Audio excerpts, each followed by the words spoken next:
Get off this base before I have you dragged outside and humiliated in front of everyone. I have authorization to be here, and you should verify it before making a mistake you cannot undo. Authorization means nothing here. Respect is earned through service, pain, sacrifice, and proving you belong. You are blocking my path, threatening me, and turning base security into your personal performance. You walked in dressed like a tourist, acting important, and now you expect trained operators to respect you? Go ahead and laugh, but remember every face here when the truth finally reaches command. He lifted the bottle while the surrounding sailors cheered and raised their phones. With a cruel grin, he poured the freezing water over her head and demanded an apology. None of them knew they had just humiliated the officer taking command that morning. The mid-morning sun cast long shadows between Falcon Point's temporary barracks tents. Commander Amara Voss walked alone down the narrow gravel path, her weathered duffel bag slung over one shoulder. The white tank top and olive-green shorts made her look like any off-duty contractor visiting the base. That was exactly what she wanted. Her boots crunched softly against loose stones. The compound buzzed with activity. Sailors hauling equipment, instructors shouting orders, the distant crack of rifle fire from the training range.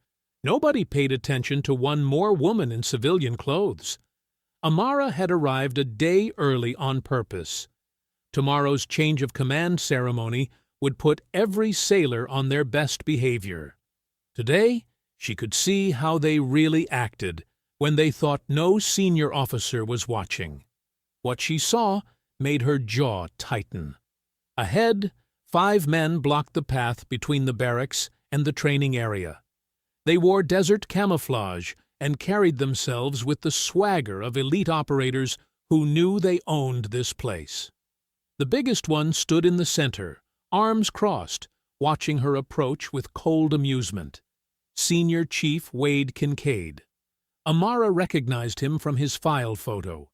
6'3", 230 pounds, with the kind of muscular build that came from years of punishing physical training. His shaved head gleamed with sweat, and his pale eyes held the cruel confidence of a man who had never been challenged. The others spread out behind him like a pack. They were younger, leaner, but they carried the same arrogant energy. Fresh SEALs looking to impress their instructor by following his lead. Amara kept walking. Her pace stayed steady, calm, deliberate. "Well, well," Kincaid called out when she was 10 feet away. "Look what wandered into our compound." The men behind him chuckled. One of them whistled low and appreciative. Another made a comment about civilian fitness instructors that drew more laughter. Amara stopped directly in front of them. She set her duffel bag down and looked up at Kincaid without expression. "Move," she said quietly. Kincaid's grin widened. "Move? Lady, you're the one who needs to explain what someone like you is doing inside a restricted military facility." "Someone like me? You know exactly what I mean." His voice carried easily across the compound, drawing attention from nearby sailors. "This isn't a public gym. This is where warriors train, where real operators earn their place through blood and sacrifice." Amara's eyes flicked over the growing crowd. More men were stopping to watch. Some held up phones, recording the confrontation. Others just stood with their arms crossed, waiting to see what would happen to the outsider who had wandered into their territory. High above, she caught movement in one of the office windows. A tall figure in uniform stood silhouetted against the glass, watching but not intervening. Captain Everett Stroud, her executive officer-to-be, the man who should have stepped in to identify her and end this confrontation before it escalated. Instead, he just watched. "I have authorization to be here," Amara said. Kincaid stepped closer, using his size to intimidate. "Authorization from who? Some pencil pusher in Washington who thinks our standards are too tough? Some politician who wants to prove a point about diversity?" The men behind him laughed harder. One of them called out, "Maybe she's here to teach us sensitivity training." Another voice, "Or show us the proper way to file a complaint." Amara felt the familiar coldness settle over her thoughts, the same calm that had kept her alive during her sniper days. She catalogued every face in the crowd, memorizing details. The tall redhead with the scar across his chin, the stocky Hispanic man with the tattoo on his forearm, the baby-faced recruit who looked uncomfortable but stayed silent. "Step aside," she said again. Kincaid shook his head slowly. "That's not how this works, sweetheart. See, we have rules here, standards. And one of those standards is that outsiders show proper respect before they're allowed to contaminate our training space." He began circling her like a predator sizing up prey. His boots scraped against the gravel with each deliberate step. "You want to know what I think?" he continued, his voice rising for the cameras and the crowd. "I think you're another consultant sent here to tell us that our methods are too harsh, that we need to be gentler with the precious little snowflakes who can't handle real military training." Amara turned slowly, keeping him in sight, but refusing to retreat. Her hands stayed loose at her sides. "I think," Kincaid went on, "that you represent everything that's wrong with today's military. Soft civilians who never earned their place, trying to lecture warriors about how to do their jobs." The circle of watchers grew larger. Sailors emerged from tents and training areas, drawn by the commotion. Some were grinning, eager to watch their feared instructor humiliate another outsider. Others looked uncertain, as if something about the situation didn't feel right. But none of them spoke up. Kincaid stopped directly in front of her again. He reached down and picked up a clear plastic bottle of ice water from a nearby equipment crate. Condensation beaded on its surface, and ice cubes clinked softly inside. "You know what we do with arrogant outsiders who think they can waltz into our compound and demand respect they haven't earned?" He lifted the bottle high above her head, his grin turning vicious. "We wash them clean." The crowd erupted in cheers and laughter. Phones captured every angle. Someone whooped with anticipation. Amara looked up at the bottle, then at Kincaid's face, then at the sea of eager, cruel expressions surrounding her. She memorized every single one. Kincaid tilted the bottle. Ice water cascaded down in a perfect arc. The liquid hit Amara's head and shoulders with shocking force. It soaked through her hair, streamed down her face, and drenched the white tank top until the fabric clung to her skin like a second layer. Ice cubes bounced off her shoulders and scattered across the gravel at her feet. The crowd exploded in laughter and cheers. Phones captured every second from multiple angles. Someone shouted, "Welcome to Falcon Point." Another voice called out, "Hope you brought a towel." Amara stood completely still. Water dripped from her chin. Her hair hung in wet strands across her forehead. The soaked tank top had become nearly transparent, revealing the dark outline of something on her upper arm that hadn't been visible before. "There we go," Kincaid said, lowering the empty bottle with satisfaction. "Much better. Now you look like you've actually worked for something." The laughter continued, but a few of the men had stopped focusing on Kincaid's performance. Their eyes were drawn to Amara's arm, where the wet fabric now clung tight enough to reveal the sharp black lines of a tattoo. It wasn't a typical military design. This was something different, geometric, precise, a black sniper reticle crossing through what appeared to be a fractured trident surrounded by 6 small stars arranged in a perfect circle. "Now then," Kincaid continued, oblivious to the shifting attention around him, "I think an apology is in order. You walked onto our ground without permission. You disrespected our authority. You acted like you belonged here when you clearly don't." He kicked her duffel bag with his boot, sending it sliding several feet across the gravel. Personal items spilled out. A change of clothes, toiletries, a leather folder that looked official. "So let's hear it," he demanded. A nice, loud apology for thinking you could march in here and tell us how to do our jobs. The men around him were still laughing, but the energy had changed slightly. Some were squinting at her arm, trying to make sense of what they were seeing. Others kept recording, hoping to catch her breaking down or fighting back. Petty Officer Daniel Rourke, a communications specialist standing near the back of the crowd, had stopped laughing entirely. He stared at Amara's face with growing unease. Her expression hadn't changed once during the entire humiliation. No anger, no fear, no embarrassment. Just that same calm, measuring look, as if she were studying each of them for future reference. "I'm waiting," Kincaid said, stepping closer again. "Cat got your tongue?" He reached out and grabbed her wrist, lifting her arm to get a better look at the tattoo. "What's this supposed to be? Some kind of military wannabe ink? Let me guess. You got this after watching too many war movies." Amara moved. Her free hand came up in a blur of motion, striking the pressure point on Kincaid's wrist with surgical precision. His grip released instantly as pain shot up his arm. She pulled her wrist back and stepped away from him in one fluid motion. "Don't touch me again," she said quietly. The laughter died completely. The compound fell into an uncertain silence, broken only by the sound of water still dripping from her clothes onto the gravel. Kincaid shook his hand, trying to work feeling back into his fingers. His face flushed red with rage and humiliation. "You just made the biggest mistake of your life, lady," he snarled, stepping forward with his fists clenched. "Nobody puts their hands on me. Nobody. Senior Chief Kincaid." The voice cut across the compound like a whip crack.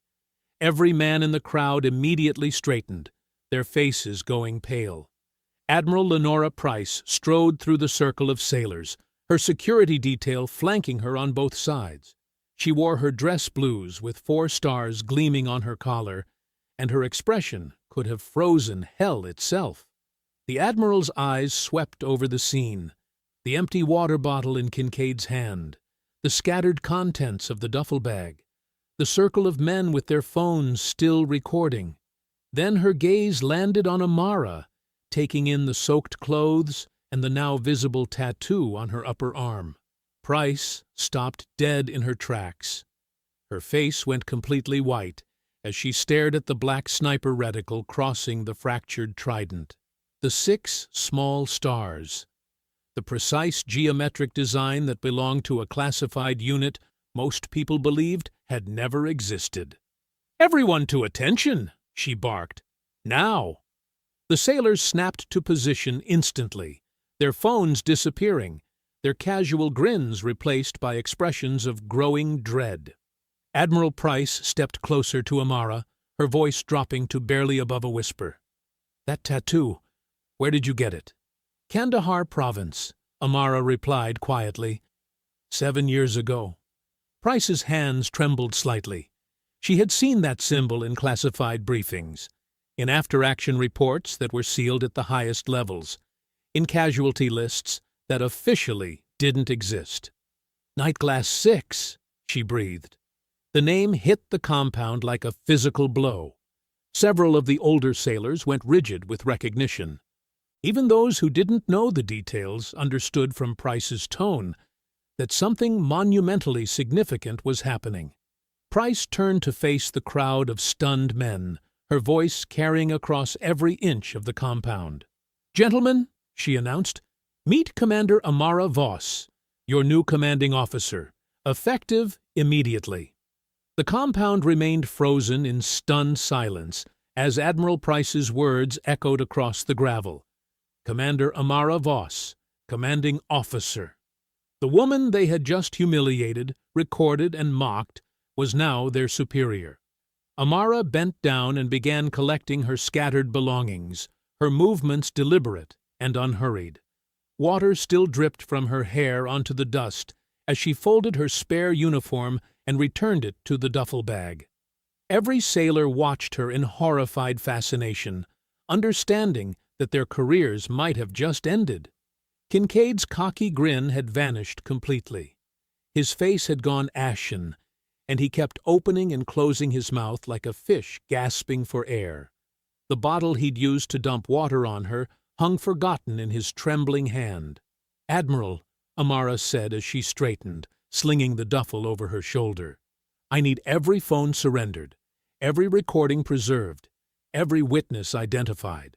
Price nodded curtly. "You heard the commander. Phones, now." The sailors hesitated, glancing at each other uncertainly. "I said now," Price barked. Phones began emerging from pockets reluctantly. The men placed them in a growing pile near Amara's feet, their faces pale with the realization of what those videos contained. Captain Everett Stroud came jogging across the compound from the headquarters building, his expression carefully arranged to suggest surprise and concern. He was a lean man with sharp features and calculating eyes that missed nothing. "Admiral Price," he said breathlessly, stopping just short of the circle. "I heard voices and came to investigate. What's happening here?" "Your men just assaulted their new commanding officer," Price replied coldly. Stroud's face went through a performance of shock and horror. "Commander Voss? My God, I had no idea you'd arrived early. Men, how could this happen?" He turned to face the assembled sailors, his voice taking on a tone of disappointed authority. "I can only assume you were confused by the commander's civilian clothing. This is a terrible misunderstanding." "No," Amara said quietly, but her voice carried to every corner of the compound. "There's no misunderstanding here, Captain." She stepped forward, her gaze sweeping across the faces of every man present. Some couldn't meet her eyes. Others stared with a mixture of fear and defiance. "Discipline cannot depend on recognizing rank," she continued. "Professional behavior shouldn't require a uniform to activate. What happened here reveals exactly how you treat anyone you believe is beneath you." Stroud opened his mouth to respond, but Amara wasn't finished. "You poured water on someone you thought was a civilian contractor. You mocked and humiliated someone you believed had no power to respond. That tells me everything I need to know about the culture at this base." She noticed Kincaid's eyes dart toward Stroud before the senior chief managed to control his expression. The glance lasted barely a second, but it spoke volumes about the chain of influence that had created this moment. "Sir, with respect," Kincaid said, his voice much smaller than before. "We were just trying to maintain base security. We didn't know who she was or why she was here." "Base security," Amara repeated flatly. "Is that what you call assault and humiliation?" Admiral Price stepped forward, her voice cutting through the tension like a blade. "Given the circumstances, I'm prepared to conduct an emergency transfer of command right here, right now." The impromptu ceremony took place on the same gravel where Amara had been humiliated 20 minutes earlier. Price's security detail formed a honor guard while the assembled sailors stood at rigid attention. The same phones that had recorded their mockery now documented Price formally placing Falcon Point Naval Base under Amara's command. "You will render all appropriate honors to your commanding officer," Price announced as she saluted Amara. "Commander Voss has my complete confidence and the full authority of this position." The ragged salutes that followed were nothing like the sharp, professional gestures these men were capable of. Fear, shame, and resentment mixed in their faces as they acknowledged the woman they'd tried to destroy. After dismissing the formation, Price led Amara into the headquarters building. The base commander's office was spartanly furnished with standard-issue furniture and official portraits of the chain of command. "Close the door," Price said once they were inside. Amara secured the office and turned to face the Admiral, who had settled into one of the chairs across from the desk. "I need to explain why you're really here," Price began. "Falcon Point has been hemorrhaging equipment, high-end weapons, encrypted targeting systems, specialized ammunition, items that shouldn't just disappear." She pulled a tablet from her briefcase and activated the screen. Two sailors started asking questions about the inventory discrepancies. Petty Officer Marcus Webb and Seaman Jennifer Cross. Both died in what were ruled training accidents within 3 weeks of each other. The weight of those words settled between them like a physical presence. Captain Stroud insists the losses are clerical errors, Price continued. Paperwork problems, but the pattern is too consistent, and the items too specific. Someone with access and authority is moving military assets off this base. Amara studied the tablet's display, noting the types of equipment and the timing of the disappearances. What makes you think it's not Stroud himself? We don't know it isn't, Price admitted. But we needed someone inside with the skills to investigate and the authority to act. Someone they wouldn't expect. As evening settled over Falcon Point, Amara finally entered her private office adjacent to the command center. The space felt impersonal and temporary, as if the previous occupant had left in a hurry. She was reviewing personnel files when she noticed a piece of paper that hadn't been there before. It was folded once and placed prominently on her keyboard. Amara opened it carefully. The message was typed in standard font, anonymous and direct. Nightglass should have stayed buried. That evening, Amara locked her office door and walked swiftly through the corridors toward Admiral Price's temporary command center. The anonymous threat burned in her pocket like a live coal. The timing felt deliberate. Someone wanted her to know they were watching. Price had established her operations in the base's secure conference room, away from the main communications hub. Lieutenant Mara Ellison sat at a portable workstation, her fingers flying across multiple keyboards as streams of data scrolled down her screens. Chief Gabriel Mercer stood near the window, his weathered face reflecting years of treating wounded sailors who couldn't always tell him the whole truth about their injuries. "We have a problem," Amara announced, placing the folded paper on the table. Price read the message twice before passing it to Ellison. The lieutenant's expression darkened as she studied the single line of text. "Someone knows who you are," Ellison said. "Or at least they know about Nightglass." Mercer moved closer to examine the threat. His eyes held the careful assessment of a man who'd seen too many dangerous situations develop from seemingly minor incidents. "This confirms what I suspected about today," he said quietly. "Petty Officer Rourke approached me an hour ago. He wanted to report something but was afraid of being overheard." "What did he tell you?" Price demanded. Kincaid had specific orders about the water incident. He was told to make sure Commander Voss's upper arm was exposed and photographed. Rourke said Kincaid seemed confused by the instructions but followed them anyway. The words hit Amara like physical blows. The humiliation hadn't been random cruelty or even spontaneous bullying. Someone had orchestrated her public exposure, knowing exactly what they were looking for. "They wanted to see your tattoo," Ellison said, her voice tight with anger. "Someone's been waiting to identify the Nightglass survivor." Price slammed her palm against the table. "That's it. We're making arrests tonight. Stroud, Kincaid, anyone involved in this conspiracy." "No," Amara said firmly. "If we move too fast, we'll only catch the foot soldiers. The people giving orders will disappear, and we'll never find the weapons or prove what really happened to those 2 sailors." She moved to Ellison's workstation and pointed at the inventory records displayed on the screen. "Show me what you found." Ellison pulled up a series of maintenance orders spanning the past 18 months. High-end rifles and targeting components have been disappearing through fake repair requests. Look at the approval signatures. Every order bore Captain Stroud's electronic authorization. The pattern was clear and damning. "The security logs are even more interesting," Ellison continued, switching to a different display. "Vehicles have been entering that unused storage building after midnight.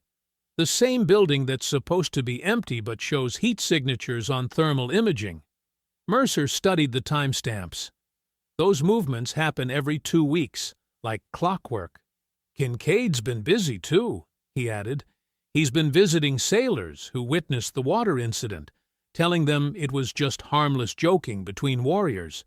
pressuring them to sign statements saying Commander Voss wasn't really hurt or offended. Amara felt a cold fury building in her chest. They weren't just trying to cover up the assault, they were attempting to rewrite history while it was still fresh. "I'm making copies of everything," Ellison said, her fingers dancing across the keyboard. "Off-site backups that can't be altered or deleted from inside the base network." Price paced near the window, her face reflecting the internal battle between immediate action and long-term strategy. "How long do we wait? More people could die while we're gathering evidence." 2 weeks, Amara said. "That's when the next shipment moves. We document everything, identify the entire network, then take them all down simultaneously." She moved to the wall map and studied the base layout, tracing patrol routes and identifying blind spots. Her finger stopped at a cluster of maintenance sheds positioned behind the motor pool. "There," she said, pointing to the location. "We can observe the storage building from those sheds without being detected. The shadows provide cover, and the angle gives us clear sight lines." Ellison saved her work and began shutting down the workstations. "I'll have portable surveillance equipment ready by tomorrow night." Mercer checked his watch. "It's already past 11. If they're moving something tonight, we might catch them in action." The three of them gathered their equipment and moved through the darkened base, like ghosts. Amara led them along routes that avoided the security cameras and regular patrol paths. The maintenance sheds stood empty and silent, their metal walls still radiating the day's heat. They settled into position behind the largest shed, with clear views of the storage building across the compound. Ellison set up her portable monitoring equipment, while Mercer kept watch for approaching patrols.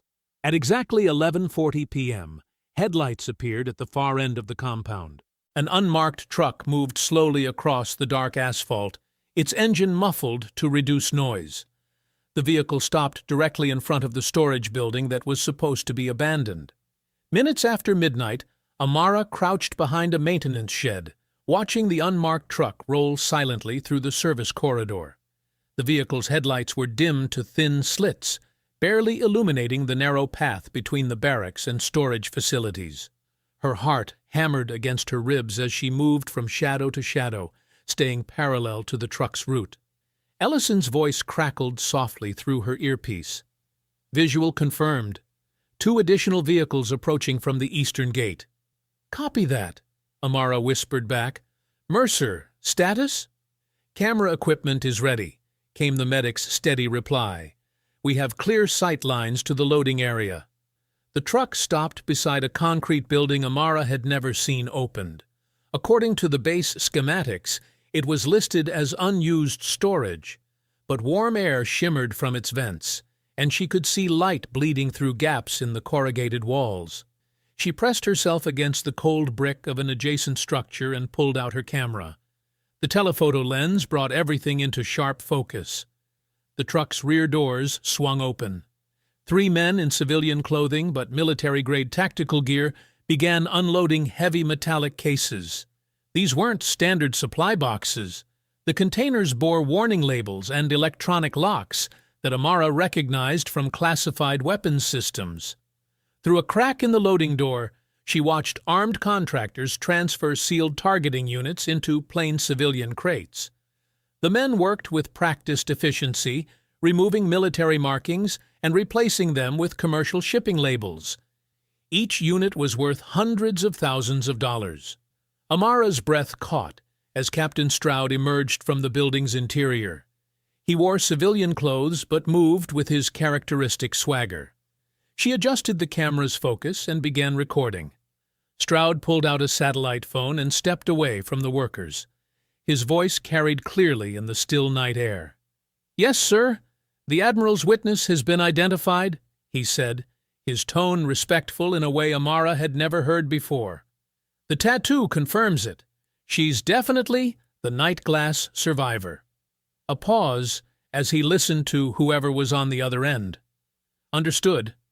She must be discredited before she uncovers the old operation. Kincaid's already working on undermining her credibility with the men." Another pause. No, sir. She hasn't discovered this facility yet, but it's only a matter of time. She's asking too many questions about inventory. Stroud's laugh was cold and calculating. Don't worry about the morning formation. I'll handle Voss publicly. Make her look unstable in front of the entire unit. Once her authority collapses, we can transfer her out and resume normal operations. Amara's hands remained steady as she documented everything. The targeting systems, the civilian contractors, Stroud's conversation. Each photograph was another nail in the conspiracy's coffin. The loading operation concluded within 20 minutes. Stroud shook hands with the lead contractor and watched the vehicles disappear into the darkness. As soon as the area cleared, Amara withdrew without revealing her surveillance. By 4 a.m, she had rejoined Ellison and Mercer at their hidden observation post. The lieutenant's face was grim as she reviewed the digital images. "This is enough to destroy them," Ellison said quietly. "Military-grade targeting systems being sold to civilian buyers. That's treason." Mercer nodded, his expression dark with anger. "And they've been using Leon's old armory codes to hide the theft. Your father discovered this same operation 22 years ago." Before dawn, the trio returned to headquarters and prepared for morning formation as though nothing had happened. Amara showered, changed into her duty uniform, and reviewed the day's scheduled activities. She needed to appear completely normal while building her case. At precisely 0700 hours, she stood before the assembled unit. Every sailor snapped to attention, but she could feel the undercurrent of tension and resentment that Stroud had been cultivating. "Effective immediately, I'm ordering a surprise armory audit," Amara announced, her voice carrying across the formation. "All weapons, ammunition, and targeting systems will be inventoried and accounted for. Additionally, I'm freezing all unauthorized vehicle movement pending security review." Stroud stepped forward, his face flushed with barely controlled anger. "Commander, with respect, that level of operational disruption requires proper authorization through chain of command protocols. Are you questioning my authority, Captain?" Amara's tone remained level, but steel entered her voice. "I'm questioning your judgment," Stroud shot back. "These men have training schedules to maintain. Combat readiness doesn't pause for administrative fishing expeditions." Senior Chief Kincaid moved to Stroud's side, his massive frame radiating hostility. "This is what happens when politicians send diversity appointments to lead combat men," he said loudly enough for the entire formation to hear. "She doesn't understand how real warriors operate." A murmur rippled through the ranks. Some sailors shifted uncomfortably, while others nodded in agreement with Kincaid's racist provocation. Amara reached into her jacket and produced a folded document bearing official seals. "These are signed orders from Admiral Price, authorizing complete operational authority over this installation." Her voice cut through the morning air like a blade. "Any officer or enlisted person who refuses to comply will face court-martial proceedings." She stepped closer to Kincaid, her eyes boring into his. "And Chief, racial contempt will no longer be disguised as military tradition on my watch. Your behavior yesterday was recorded and witnessed. Consider this your only warning." Kincaid's face reddened, but he stepped back. Stroud's jaw clenched, but he couldn't openly defy written orders from a flag officer. For a moment, Amara's authority appeared completely secure. The formation remained at attention, and even her critics fell silent in the face of official documentation. Then Petty Officer Barnes came running across the parade ground, his face pale with alarm. "Commander," he shouted, "emergency at the training range. Someone switched the practice charges. The recruits are about to begin an exercise with live explosives." Amara's blood turned to ice. She sprinted toward the range as Barnes's words echoed behind her. Knowing that somewhere ahead, unsuspecting sailors were unknowingly approaching a deadly trap. The demolition range stretched across a rocky plateau overlooking the Pacific, where concrete barriers and steel targets created a maze of training obstacles. Dawn light cast long shadows between the structures as 6 recruits belly-crawled toward their objective, a practice charge planted inside a mock enemy bunker. Amara arrived at a dead run, her boots pounding against the packed dirt. Senior Chief Kincaid stood near the observation platform, arms crossed, watching the exercise with cold satisfaction. "Call them back," Amara ordered, breathing hard from her sprint. "That charge has been compromised." Kincaid didn't turn around. "These boys need to learn that combat doesn't pause for administrative paranoia, Commander. Real warriors push through uncertainty. I'm ordering you to abort this exercise immediately. And I'm telling you, these recruits are soft enough already." Kincaid's voice carried across the range. "They need to feel what pressure does to their nerves. A little fear builds character." The lead recruit, Petty Officer Rourke, had reached the bunker's entrance. His hand moved toward the practice device, a gray cylinder that should have contained nothing more dangerous than a smoke charge. Amara raised her binoculars and studied the target area. Something was wrong. The morning sun reflected off a thin wire that shouldn't exist in a standard training setup. The reflection was too bright, too metallic.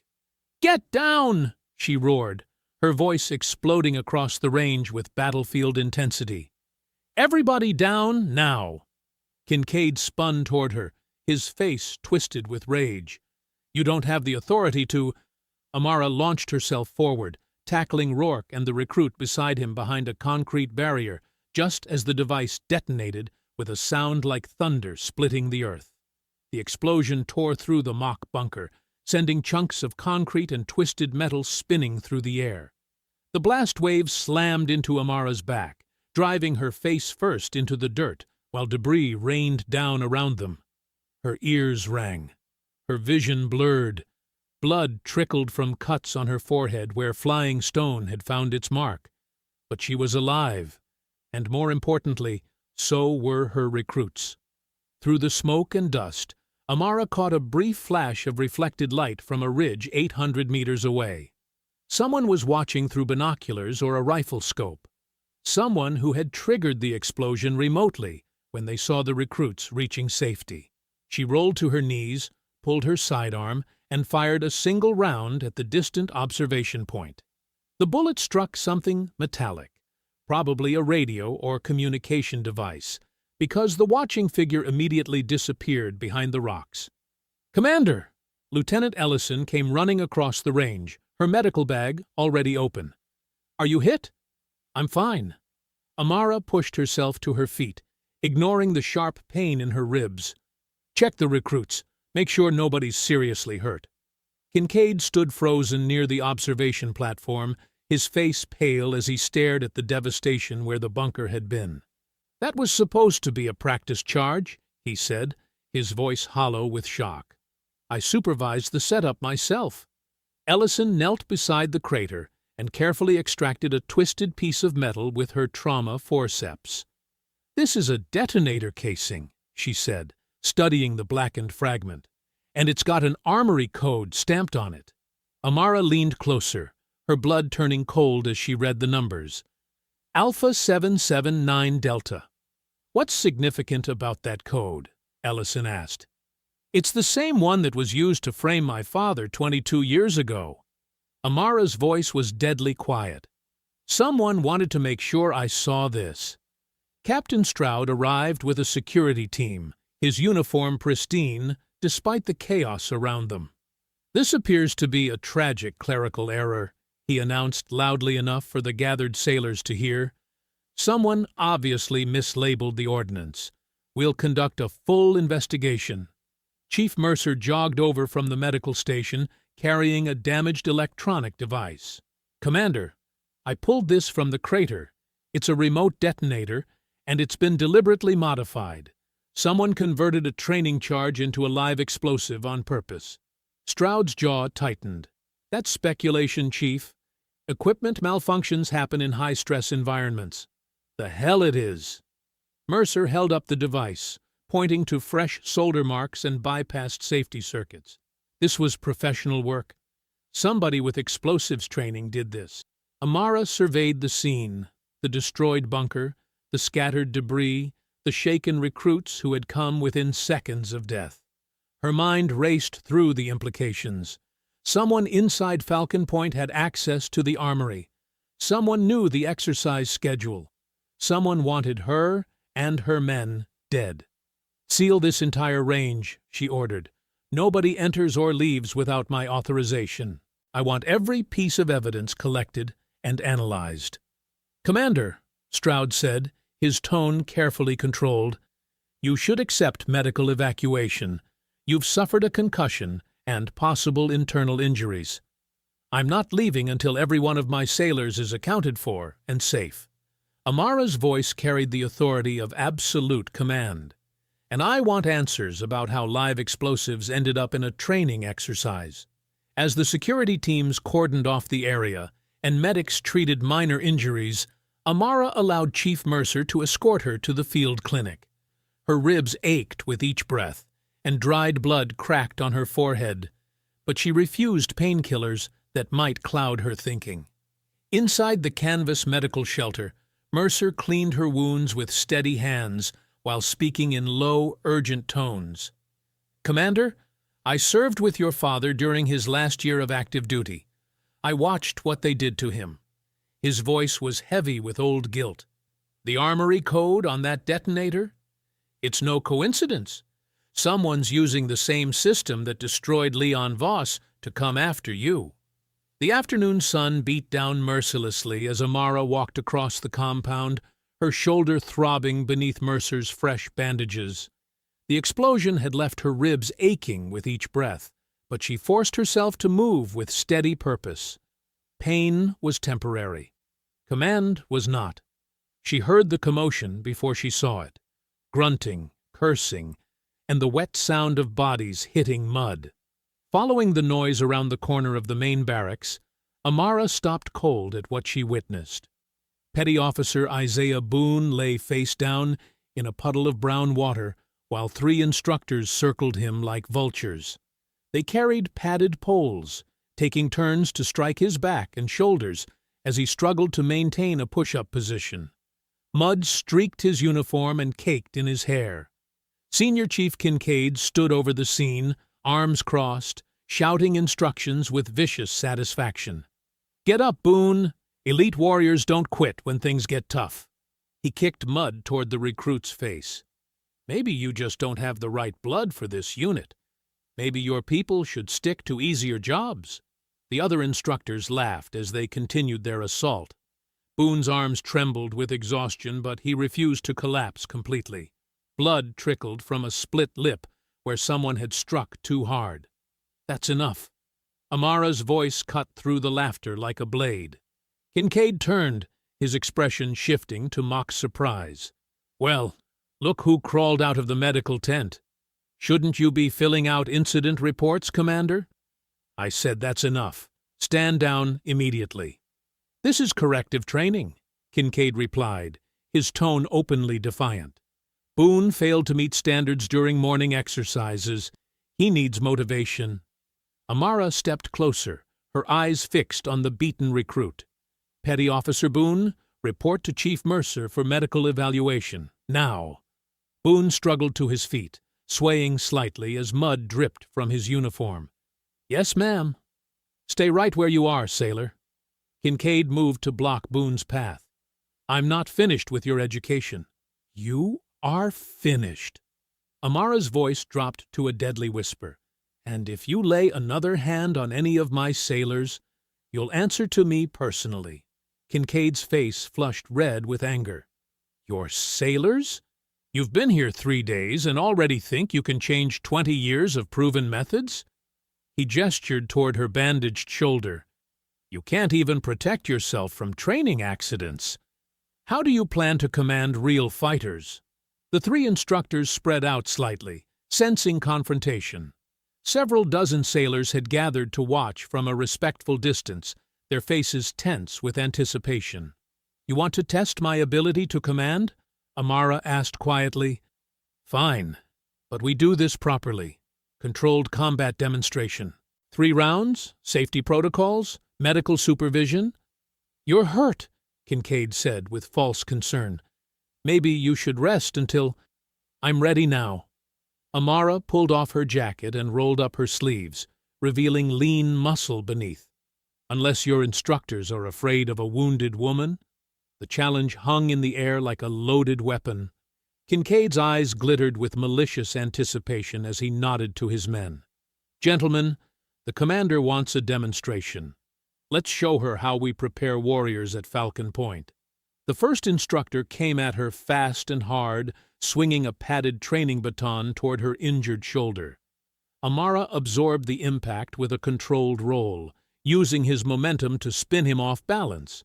Before he could recover, she trapped his wrist, applied precise pressure to a nerve cluster, and dropped him to his knees with a gasp of pain.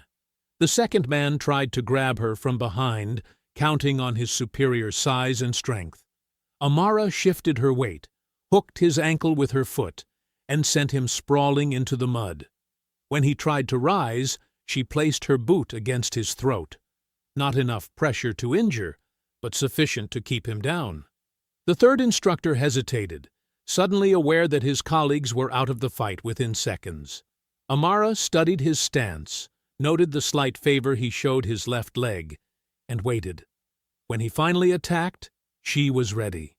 She ducked under his swing, swept his weak leg, and controlled his fall so that he landed hard but safely in the mud beside his partners. All 3 men remained conscious but thoroughly defeated, breathing heavily as they stared up at their new commanding officer. Effective immediately, Amara announced to the assembled sailors, these 3 instructors are suspended, pending investigation. Senior Chief Kincaid is under formal review for unauthorized punishment and violation of training protocols. She looked directly at Boone. Any sailor who reports abuse will receive full protection and support. Anyone who retaliates against a whistleblower will face court-martial. As the crowd began to disperse, Boone approached her hesitantly. Commander, there's something you should know. After the explosion this morning, I saw Captain Stroud leaving the armory building with a box of files. Amara's blood turned cold. What kind of files? Looked like old ledger books, ma'am. The kind they use for tracking shipments and inventory. 20 minutes later, Amara stood before the armory's heavy steel door with Ellison, Mercer, and Boone beside her. Her access code worked, but the moment they stepped inside, the smell hit them. Acrid smoke and burned paper. In the rear corner, an entire filing cabinet stood open and empty. Charred remains of documents filled a metal wastebasket, still smoldering despite someone's attempt to douse the flames with water. Ellison knelt beside the ashes, carefully separating fragments with a pen. Most of it's destroyed, but I can make out partial serial numbers on a few pieces. Someone was in a hurry, Mercer observed, pointing to scattered papers on the floor. They missed some documents when they grabbed the main files. Amara picked up a singed inventory sheet, her jaw tightening as she read the incomplete entries. Weapons, ammunition, electronic systems, all marked as transferred to facilities that didn't exist. They're erasing the evidence, she said grimly, but they're not done yet. By early afternoon, smoke still hung inside the armory like a guilty secret. The acrid smell of burned documents made Amara's eyes water as she watched Ellison carefully separate charred fragments with surgical precision. Commander, look at this. Ellison held up a partially burned invoice, its edges blackened but the letterhead still visible. Defense Solutions Maritime, and there's a signature at the bottom. Amara leaned closer, squinting at the faded ink. The name made her blood freeze. Graham Reddick, Vice Admiral, USN, Retwan. Reddick, Mercer said quietly from behind them. I remember that name. You know him? Amara turned, noting the grim expression on the chief's weathered face. He was your father's commanding officer during the weapons investigation. Cold bastard. Never believed Leon was innocent, even when the evidence didn't add up. Mercer's jaw tightened. Reddick pushed hard for maximum punishment, said an example had to be made. The pieces clicked together in Amara's mind, like rounds sliding into a chamber. Get Admiral Price on secure communication. Now. 20 minutes later, Admiral Price's voice crackled through the encrypted channel, her tone sharp with concern. Commander, what you're suggesting requires opening classified archives. Nightglass 6 records are sealed at the highest level. Ma'am, with respect, I need to know, was Vice Admiral Graham Reddick involved in the Nightglass mission? A long pause followed, filled only with static. When Price spoke again, her voice carried a weight that made Amara's chest tighten. Reddick was operational commander for Nightglass 6. He authorized the mission parameters, selected the target location, and controlled extraction protocols. Another pause. Jesus Christ, Amara. One man was responsible for both. The confirmation hit Amara like a physical blow. Her father's destroyed reputation, her team's massacre. The same hand had orchestrated both tragedies, and now that hand was reaching into Falcon Point. There's more, Ellison announced, her fingers flying across her laptop keyboard. Defense Solutions? Maritime is registered as a coastal contractor. Their facility is 12 miles north of here, and according to shipping manifests, they have a cargo vessel departing tonight at 2100 hours. Amara studied the satellite images on Ellison's screen. The compound sat on a rocky peninsula, surrounded by high fences and security cameras. A private dock extended into deep water, where a medium-sized cargo ship waited. We could request federal support, Ellison suggested. Coordinate a joint operation. No. Amara's response was immediate and firm. Stroud has access to all our communications. The moment we call for backup, Reddick gets warned and disappears. We do this quietly. Mercer frowned. Commander, that's enemy territory. You'd be walking into a trap. Not walking, driving. Amara pointed to the coastal highway on the map. Single road in and out. If I maintain distance and avoid direct confrontation, I can observe their operation and gather intelligence. She turned to face both officers. Chief, I need you monitoring all base communications. Record everything. Radio traffic, phone calls, data transfers. If Stroud tries to warn anyone, I want proof. Understood, ma'am. Lieutenant, prepare a complete evidence package.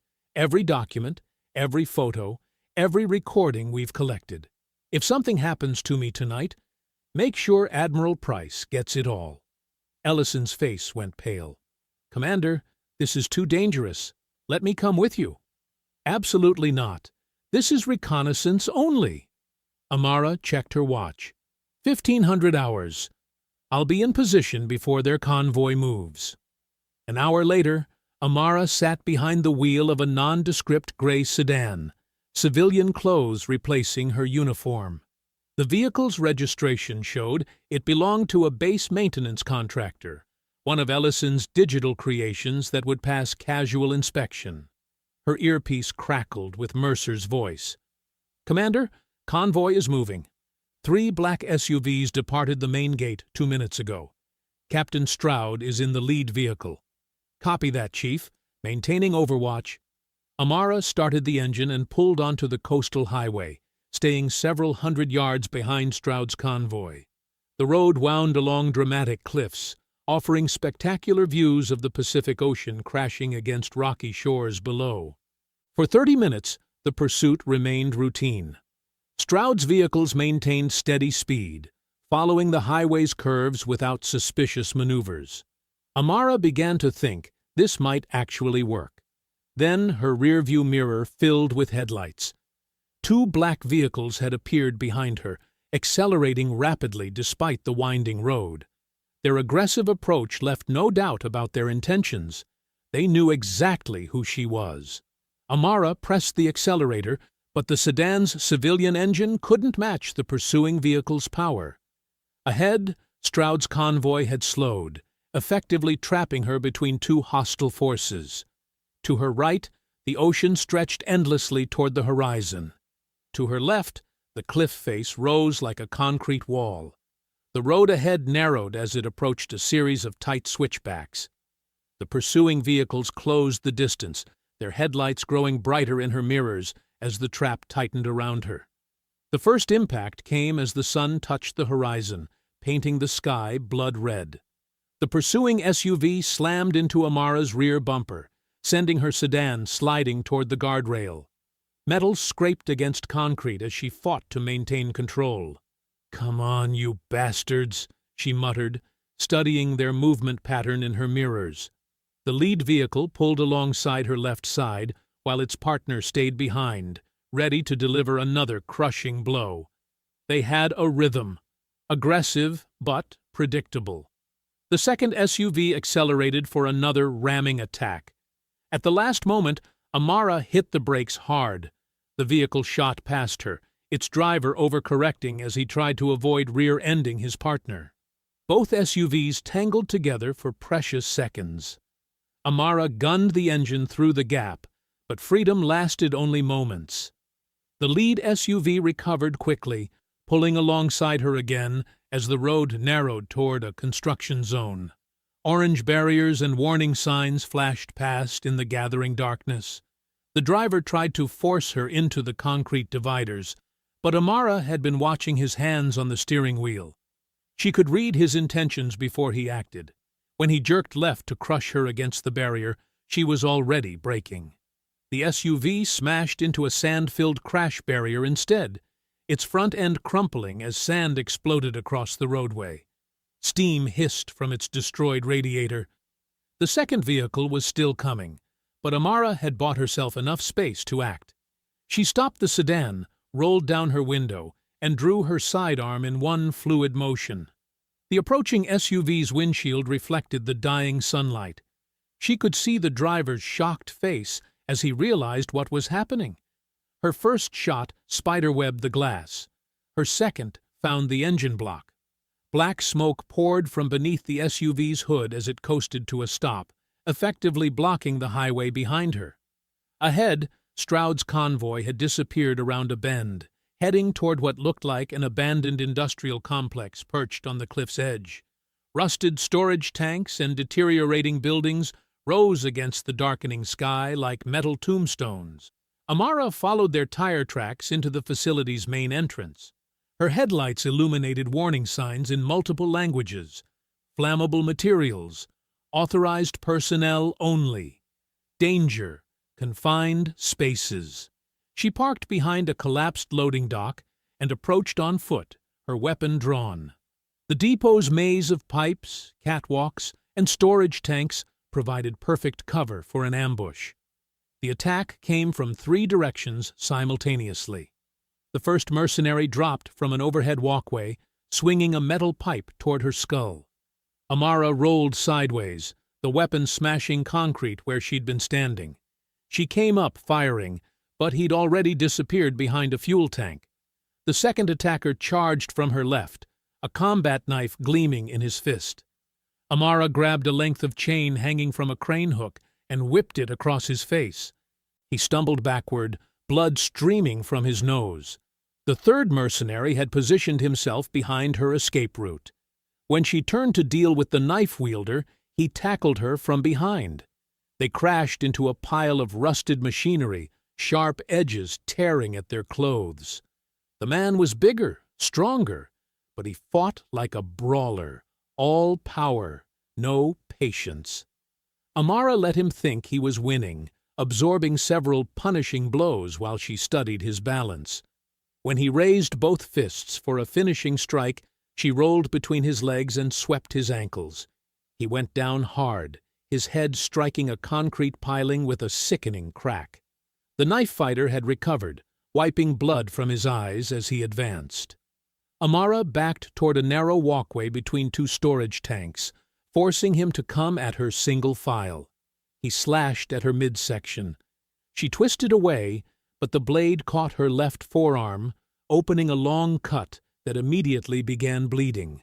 The wound burned like fire, but it wasn't deep enough to disable her. In the confined space, his knife became a liability. Amara grabbed his wrist and slammed it against the tank wall repeatedly until he dropped the weapon. Then she drove her knee into his solar plexus and watched him collapse, gasping for air. The first attacker reappeared, swinging his pipe in wide arcs. Amara ducked under his swing and used his momentum against him, guiding him face first into the tank wall. The impact echoed through the empty facility like a church bell. Silence fell over the depot, broken only by her own heavy breathing and the distant sound of waves crashing below. She found Samuel Ortiz locked inside a site supervisor's office, zip-tied to a chair with duct tape over his mouth. The military auditor was conscious but badly beaten, his left eye swollen shut and dried blood caking his shirt. "Mr. Ortiz?" Amara cut his restraints with the mercenary's dropped knife. "I'm Commander Voss from Falcon Point. You're safe now." He ripped the tape from his mouth, wincing. They have everything. Financial records, shipping manifests, communications logs. Reddick's been running this operation for 20 years. Ortiz pointed to a wall safe hidden behind a motivational poster. "Combination is today's date backwards. I watched the bastard open it before they grabbed me." Inside the safe, Amara found thick folders containing shipping records, bank statements, and communications between Defense Solutions Maritime and several overseas contacts. One document made her blood run cold, a weapons inventory bearing both Captain Stroud's signature and Senior Chief Kincaid's initials. Another file contained photographs of the two sailors who died in training accidents. According to the attached notes, both men had discovered discrepancies in ammunition counts and scheduled meetings with base security officers. Admiral Price arrived 40 minutes later with a convoy of federal agents, their red and blue lights painting the abandoned depot in alternating colors. Captain Stroud was arrested without resistance, his earlier arrogance replaced by sullen silence as agents read him his rights. "Outstanding work, Commander," Price said, as evidence techs photographed the scene. "This gives us enough to dismantle the entire network." But when they returned to Falcon Point near midnight, Senior Chief Kincaid was waiting in Amara's office. His usual swagger was gone, replaced by the nervous energy of a trapped animal. "Commander, I need to talk to you. Privately." Lieutenant Ellison frowned from her position near the door. "Ma'am, I don't think—" "It's all right, Lieutenant." Amara studied Kincaid's face, noting the sweat beading on his forehead despite the cool night air. "What do you want, Chief?" Kincaid glanced around nervously before speaking. "I want to make a deal. Full cooperation in exchange for reduced charges. I can give you everything. Names, dates, locations. Most importantly, I know where Reddick keeps the original Nightglass 6 mission records." Amara's pulse quickened. Those records could finally clear her father's name and expose the truth about her team's betrayal. He keeps them at a warehouse in the industrial district. Insurance, he called it. Something to guarantee his partners stayed loyal. Kincaid's voice dropped to a whisper. "But we have to move tonight. He's planning to destroy everything and disappear." Ellison stepped forward, concern etched on her face. "Commander, this feels like another trap. After what happened at the depot—" "I'll bring backup," Amara said, though she was already calculating response times and communication delays. "Surveillance teams, federal support." "No!" Kincaid's interruption was sharp, desperate. "Reddick has people inside the federal task force. Any official operation gets compromised before it starts. This has to be just us, you, me, and maybe one other officer." The room fell silent except for the distant sound of waves against Falcon Point's seawall. Amara weighed the risks against the potential reward. Those records represented 20 years of questions, 20 years of her father's ruined reputation. Where and when? Industrial Warehouse Complex, Building 7, midnight. I'll have the access codes and security layouts. Kincaid's relief was visible. Commander, I know you don't trust me, but this is our only chance to get the evidence before Reddick burns it all. Ellison moved closer to Amara's desk. Ma'am, please reconsider. Something about this doesn't feel right. Despite every instinct screaming caution, Amara found herself nodding. The chance to vindicate her father and expose the full scope of Reddick's crimes was too important to ignore. Midnight, Building 7. But, Chief, if this is another setup, you won't live to regret it. The industrial warehouse complex squatted against the midnight sky like a collection of metal tombstones. Amara parked her vehicle between two shipping containers, the engine ticking as it cooled in the salt air. Overwatch, I'm going in, she whispered into her radio. Lieutenant Ellison's voice crackled back from her surveillance position 3 blocks away. Copy, Commander.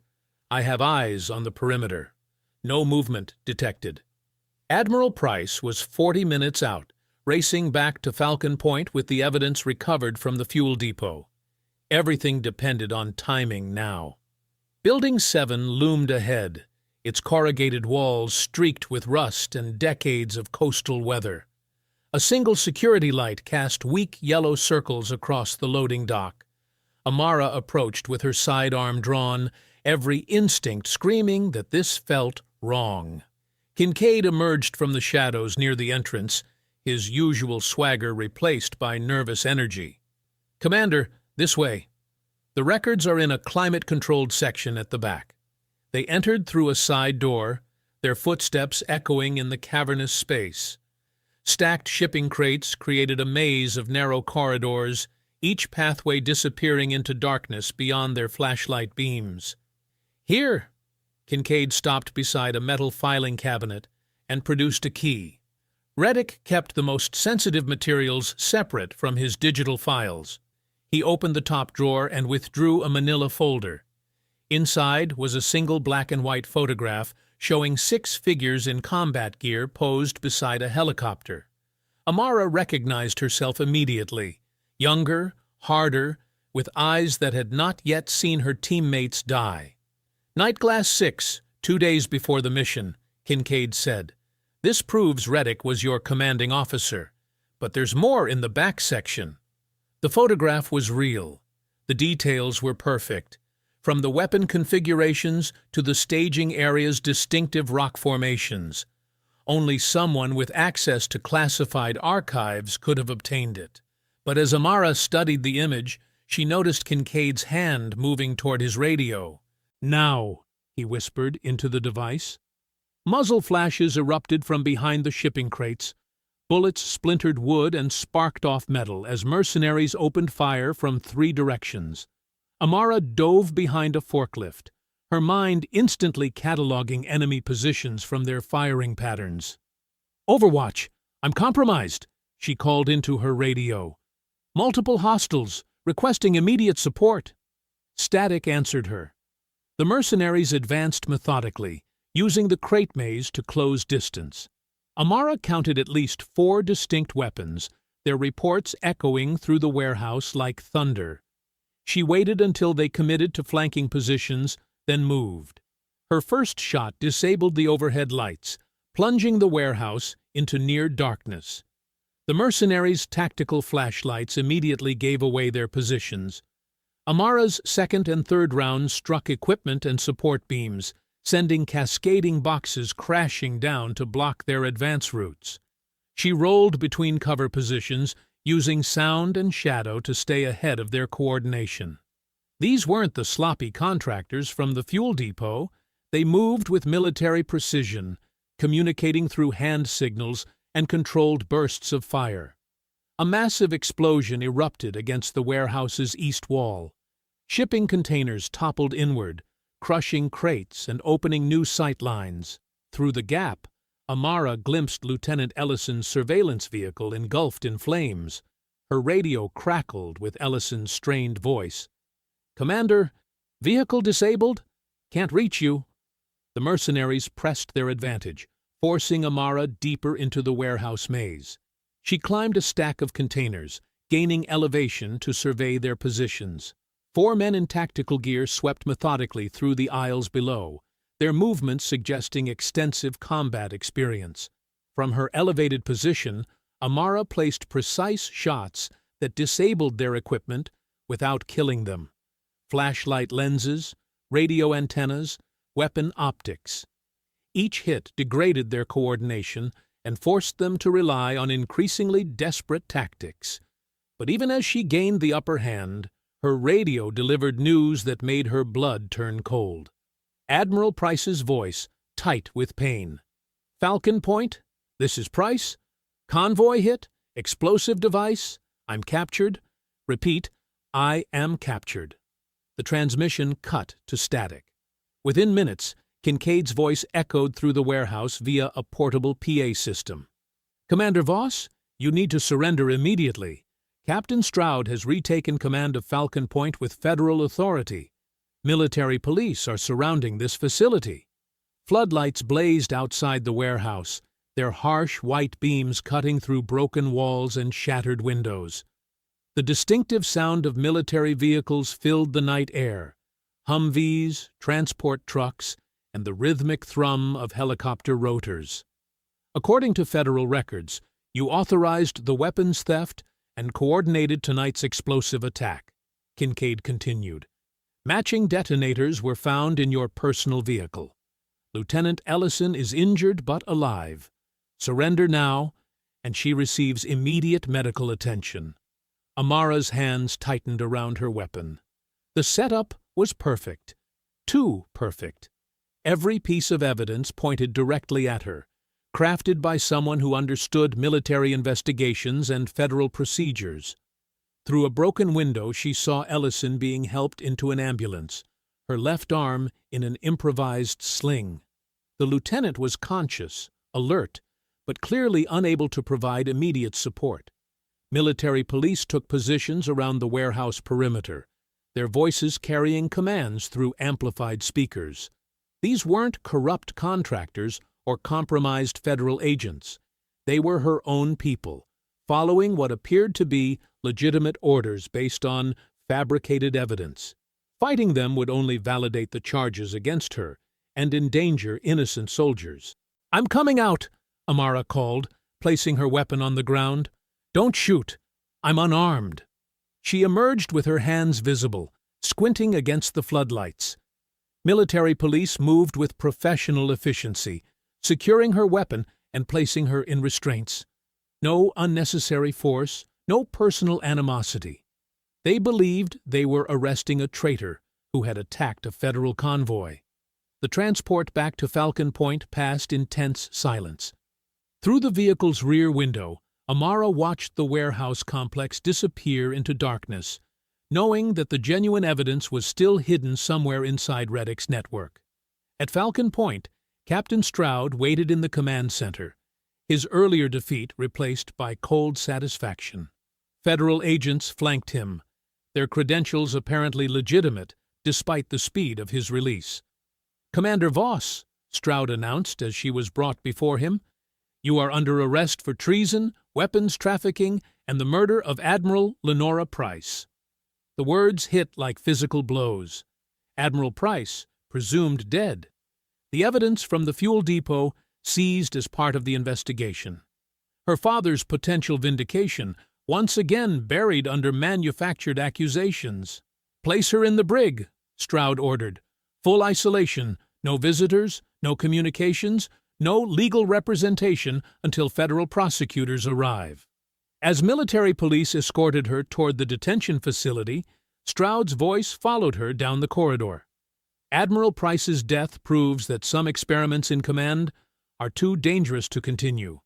Falcon Point is back under proper leadership."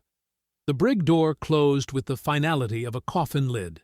Through the narrow window, Amara could see the first hints of dawn touching the horizon. Somewhere in the darkness, Reddick's network was celebrating another victory, another witness silenced, another threat eliminated. But they had made one critical mistake. In their rush to frame her, they had revealed the scope of their infiltration. Federal agents, military police, communication networks. The corruption ran deeper than she had imagined, and Amara Voss had survived worse betrayals than this. The brig's fluorescent lights hummed overhead as footsteps echoed in the corridor. Amara sat on the narrow bench, her ribs aching from the warehouse fight, watching shadows move beyond the reinforced door. The base felt different now. Hostile voices, unfamiliar vehicle engines, and the distant sound of equipment being loaded onto trucks. The lock mechanism clicked. Senior Chief Kincaid stepped inside, his swagger replaced by something harder to read. He closed the door behind him and leaned against the wall, studying her with calculating eyes. "You know what I never understood about you quiet types?" he said. "You think keeping your mouth shut makes you smart, makes you better than the rest of us." Amara remained silent, her gaze steady. "That first day, when I dumped water on you, that wasn't my idea," Kincaid continued. "Stroud told me some diversity hire was coming to embarrass real sailors. Said she'd probably swing at me if I pushed hard enough. Give us grounds to bounce her before the ceremony." He pushed off from the wall, pacing the small space like a caged animal. But Reddick wanted something else. He wanted that tattoo exposed. See? The old man knew one of those night-glass freaks survived that mess overseas. Knew whoever it was carried that broken trident mark. What he didn't know was her name, or where the Navy stuck her. Kincaid stopped directly in front of her cell bars. Until Admiral Price saw that ink and went white as a sheet. Her reaction told Reddick everything he needed to know. You were the ghost he'd been hunting for years. The pieces fell into place with sickening clarity. The humiliation hadn't been random cruelty. It had been a deliberate trap to identify the last witness to Reddick's betrayal. 23 years of looking over your shoulder, Kincaid said with genuine admiration. Must have been exhausting. Now you get to rest. He left without another word, the lock engaging with mechanical finality. Alone again, Amara closed her eyes and heard her father's voice from decades past. She had been 16, frustrated by a computer crash that had eaten her homework. When machines fail you, sweetheart, that's when you remember the old ways. Important things shouldn't live only in computers. Truth needs to be hidden where nobody can delete it. Leon's restored sniper rifle. The memorial hall displayed it in a place of honor, complete with his original markings and personal engravings. If he had discovered Reddick's operation before his disgrace, he would have hidden the evidence somewhere permanent, somewhere mechanical, somewhere his daughter would eventually think to look. The maintenance hatch above her cell shifted with the faintest scraping sound.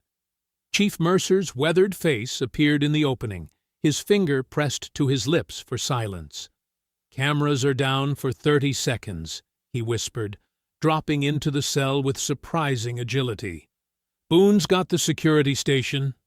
He produced lockpicks from his medical kit, working the cell door with practiced efficiency. "Price is alive. Reddick's holding her at the abandoned dry dock. They're loading something big onto extraction boats." The door clicked open. Amara stepped out, her muscles protesting the sudden movement. "Ellison's in the medical bay," Mercer continued as they moved toward the maintenance passage.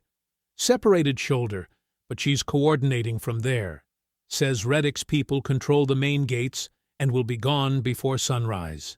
They climbed through narrow ventilation shafts, emerging in a supply closet near the armory. Through the walls, they could hear boots marching and equipment being moved.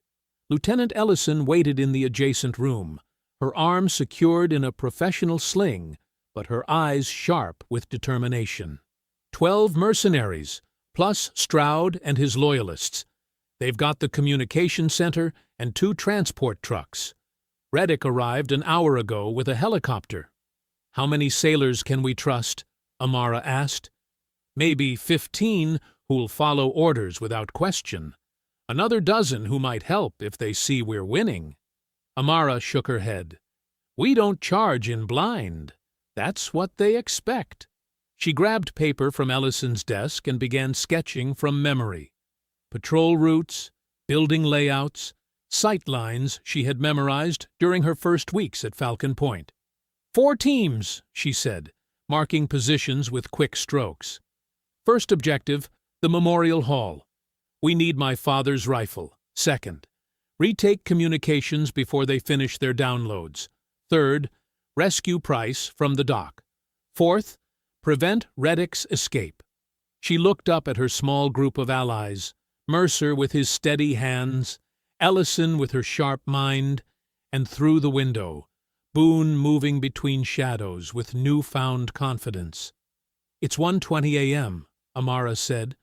We move now, we move smart, and we make sure justice finally gets served. The drainage tunnels beneath Falcon Point stretched like concrete arteries through the base's foundation. Amara moved through the narrow passages with practiced silence, Boone and Rourke following close behind. The steady drip of condensation mixed with distant footsteps from the corridors above. Communications Center is 30 yards north, Rourke whispered, his voice barely audible over the mechanical hum of ventilation systems. Mercer's team should be in position by now. Amara checked her watch. 1:35 a.m. They had maybe 40 minutes before Reddick's extraction boats cleared the harbor. The tunnel opened beneath the Memorial Hall's foundation. Amara lifted the heavy grate with careful precision, listening for movement above. Silence.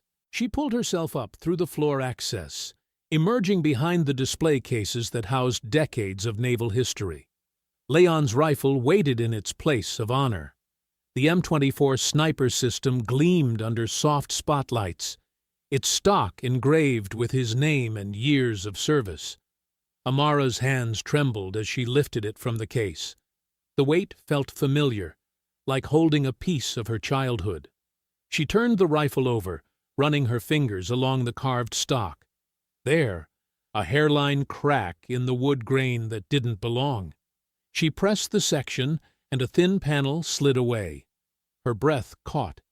Hidden inside the hollow stock were photographs of documents, shipping manifests, and bank routing numbers. But the most damning piece was a classified operations order bearing Reddick's signature. The Nightglass 6 mission parameters were clear. The unit was ordered to secure a weapons depot that intelligence claimed was empty.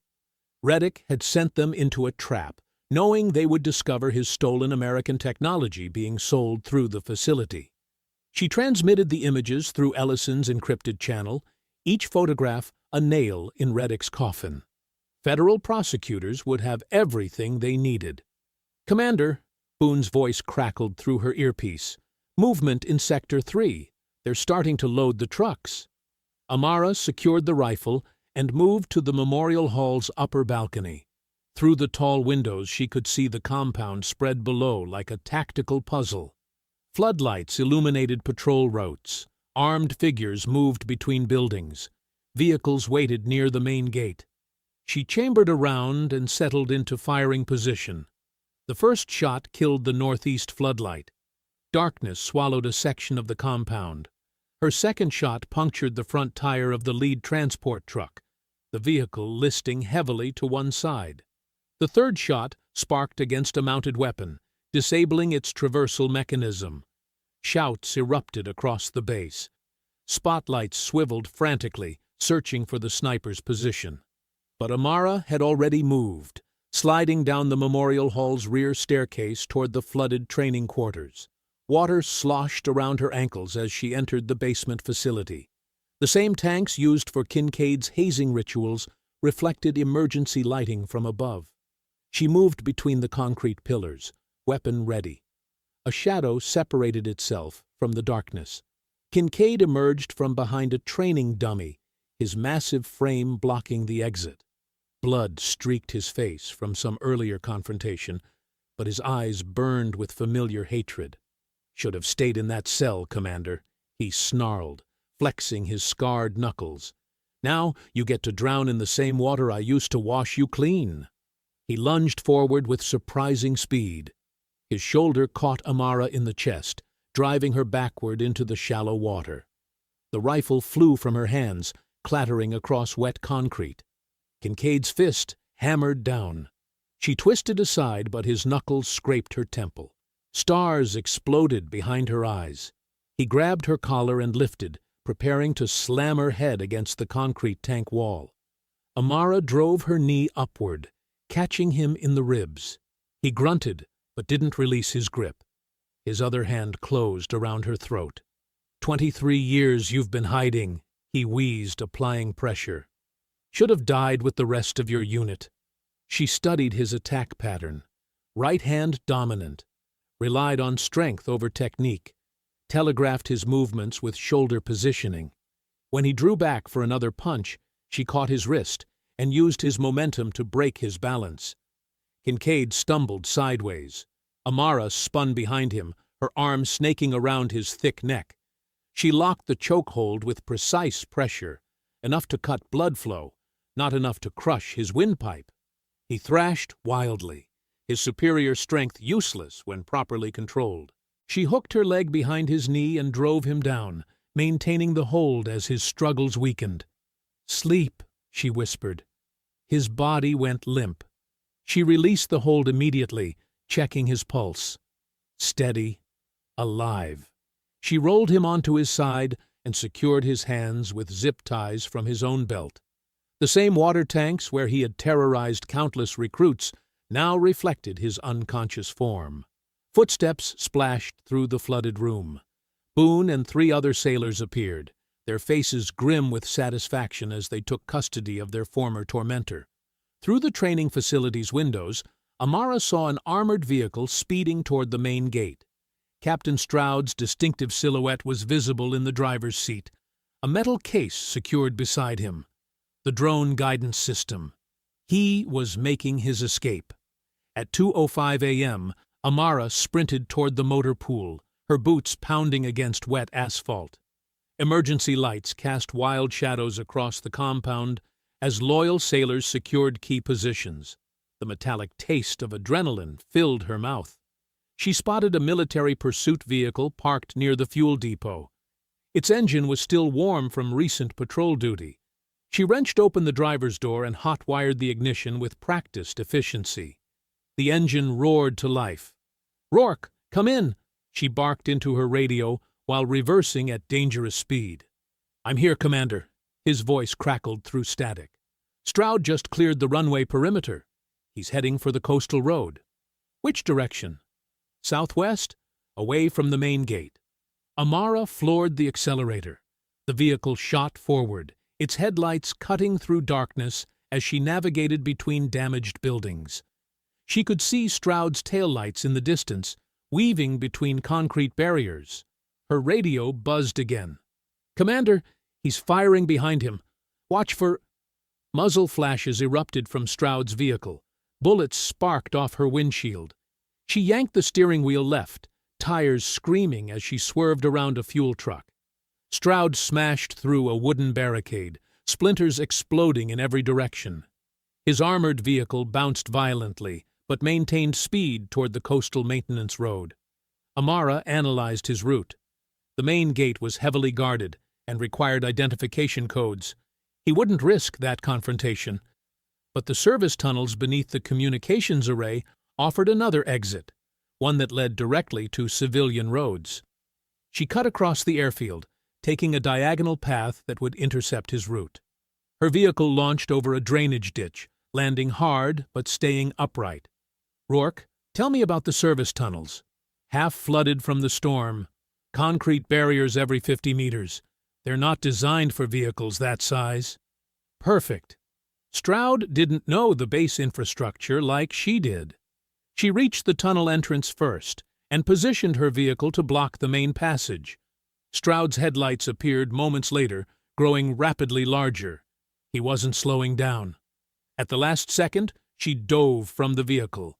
Stroud's armored transport slammed into it with tremendous force, both vehicles sliding sideways into the tunnel mouth. Steam hissed from ruptured radiators. Stroud's vehicle had wedged against a concrete barrier, its front end crumpled. Water sloshed around the wreckage. Through the shattered windshield, she saw Stroud grab the metal case containing the guidance system.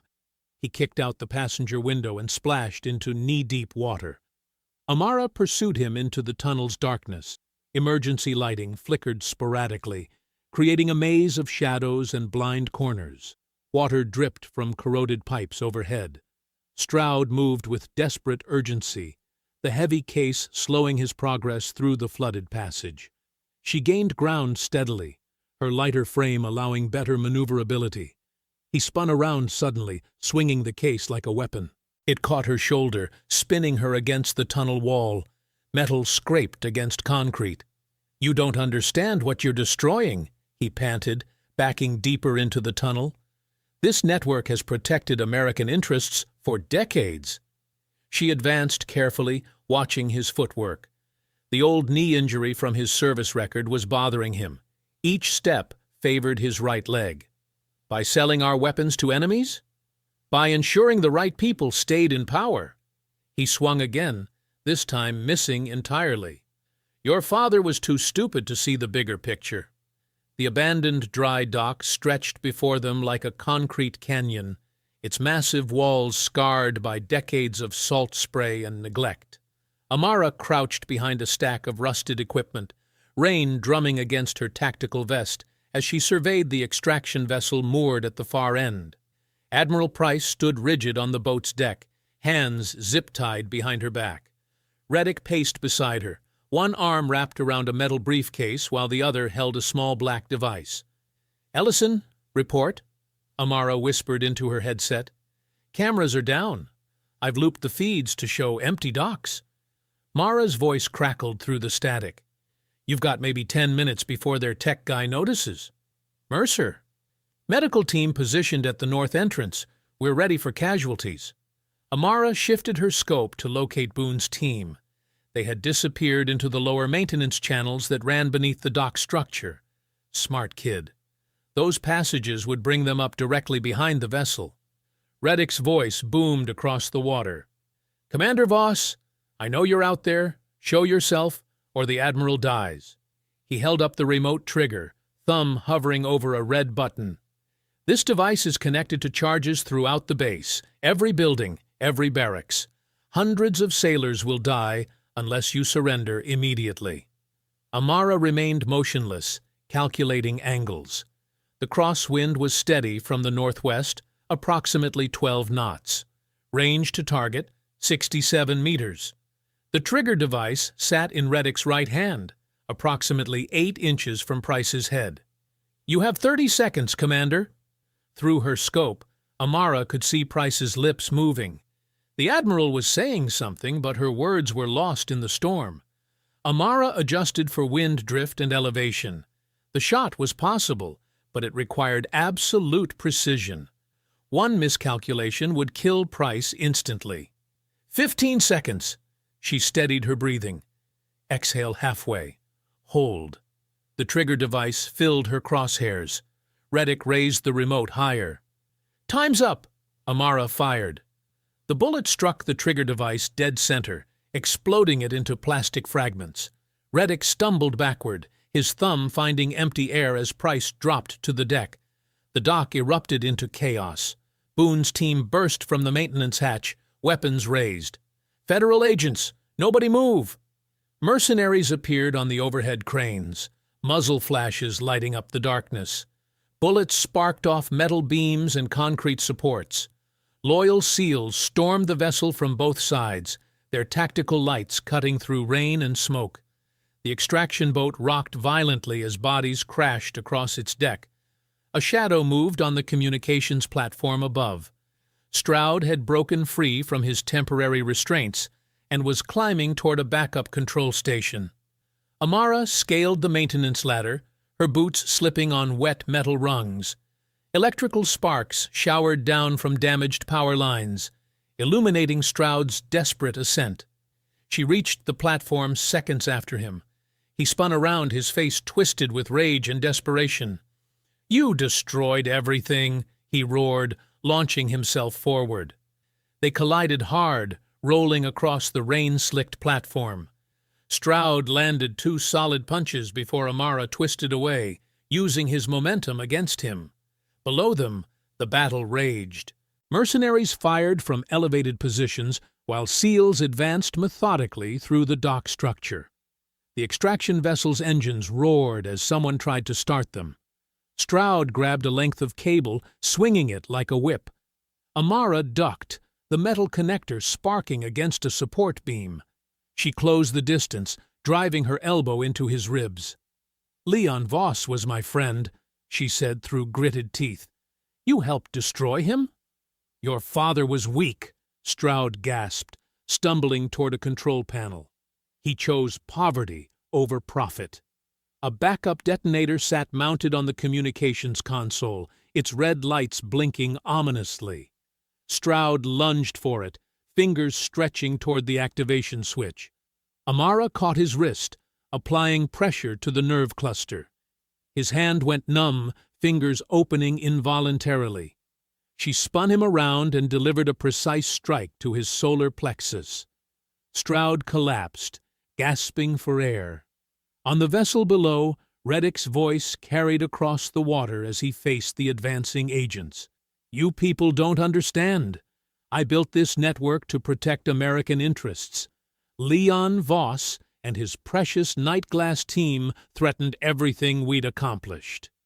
Admiral Price struggled to her feet, hands still bound. Her eyes found the open communications panel beside her. "Those operators discovered we were selling targeting systems to maintain strategic balance.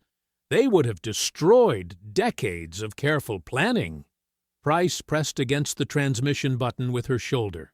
"I eliminated Nightglass because their integrity was worth less than my fortune. Just like I eliminated Leon when he got too close to the truth." Reddick's confession echoed across every speaker at Falcon Point. In barracks and command centers throughout the base, hundreds of sailors heard every word. Federal agents surrounded him as he continued ranting, oblivious to the open channel. Amara descended quickly, reaching the vessel as agents secured the remaining mercenaries. She found Admiral Price near the communications panel, rain streaming down her face. "Let me get those restraints," Amara said, producing a tactical knife. She cut through the zip ties with careful precision, watching Price rub circulation back into her wrists. "Commander," Price said quietly, "I think the entire base heard that confession." The first light of dawn painted the dry dock in shades of gold and gray. Medics moved between the wounded, their steady voices cutting through the morning silence as they checked vital signs and applied pressure bandages. Federal investigators photographed evidence while prosecutors documented each charge. The extraction vessel sat motionless in the water, its deck littered with restraints and abandoned weapons. Graham Reddick stood in handcuffs beside a black SUV, his uniform stripped of every insignia.